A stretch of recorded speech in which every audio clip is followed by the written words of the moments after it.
নিজ মেয়ের সম্মান রক্ষায় দাঁড়ানো এক বাবা নির্মমভাবে প্রাণ হারালেন। মেয়েকে ইফটিজিং করার প্রতিবাদ করেছিলেন তিনি। এই কারণে মাথায় ইট দিয়ে আঘাত করে তাকে হত্যা করা হয়। রাজশাহীর মহানগরীর তালাইমারী শহীদ মিনার এলাকায় বুধবার রাত 10:30টার দিকে এই ঘটনা ঘটে। নিহত ব্যক্তির নাম আকরাম হোসেন। তার বয়স 45 বছর। তিনি পেশায় বাস চালক ছিলেন। নিহত আকরাম রাজশাহী জেলার মোটর শ্রমিক ইউনিয়নের সদস্য। স্ত্রী, 2 ছেলে ও 1 মেয়েকে নিয়ে চলছিল তার ছোট্ট সংসার।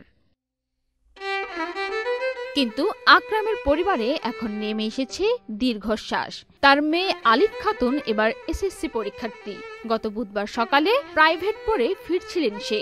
তালাইমারী শহীদ মিনার মোড়ে অটোরিকশা থেকে নামতেই তাকে উদ্দেশ্য করে অশ্লীল মন্তব্য ছুড়ে দেয় নান্টু। ওয়ালটন আবারও মিলিয়নিয়ার অফারে ওয়ালটন ফ্রিজ কিনে আপনিও হয়ে যেতে পারেন মিলিয়নিয়ার। পরিবারের সদস্যরা জানান, মেয়েকে এলাকার কয়েকজন বকাঠে উত্ত্যক্ত করতেন। এই ঘটনার প্রতিবাদ করেন বাবা আকরাম। এর পরিপ্রেক্ষিতে উত্ত্যক্তকারীরা আকরামের বাড়িতে গিয়ে হুমকি দিয়ে আসেন। এরপর বুধবার রাতে আকরামকে ইট দিয়ে আঘাত করে আহত করেন তারা। এ ঘটনার পর বৃহস্পতিবার বোয়ালিয়া থানায় মামলা করেন নিহতের পরিবার।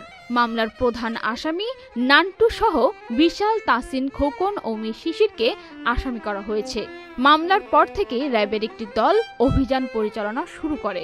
এরই অংশ হিসেবে শুক্রবার রাত 8টায় নওগাঁ সদর এলাকায় অভিযান চালিয়ে মামলার প্রধান আসামি নান্টু এবং 3 নম্বর আসামি খোকন মিয়াকে গ্রেফতার করেন তারা। এই সম্পর্কে র্যাব আমাদের জানান, রাজশাহীর তালাইমারীতে মেয়েকে উত্ত্যক্ত করার প্রতিবাদ করতে গিয়ে বাবা নির্মমভাবে সন্ত্রাসীদের দ্বারা নিহত হন। পরবর্তীতে কংসান থানায় মামলা হয় এবং এলাকাতে ব্যাপক আলোড়ন তৈরি হয় এবং লাশ নিয়ে মানববন্ধন করা হয়। পরবর্তীতে আমাদের র্যাব 5-এর একাধিক টিম অভিযানে নেমে পড়ে এই অপরাধীদেরকে গ্রেপ্তার করার জন্য। এবং প্রধান আসামি অর্থাৎ 1 নম্বর আসামি এবং 3 নম্বর আসামি খুব অভিনব কায়দায় তারা পালিয়ে যায়। তারা তাদের কোনো আত্মীয় অথবা বন্ধুদের সহায়তা না নিয়ে তাদের পরিচিত একজন ভ্যান চালকের সহায়তা নিয়ে নওগাঁতে চলে যায় এবং এই ভ্যান চালক অপরাধীদেরকে তার বাড়িতে রাখে না, তার বাড়ির পাশেই পরিত্যক্ত একটি বাড়িতে লুকিয়ে রাখে।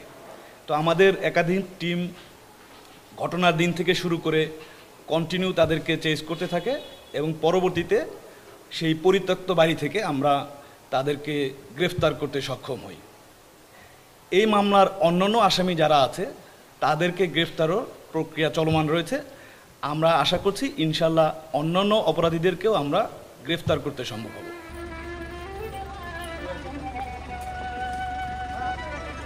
পান্না আক্তার, চ্যানেল আই।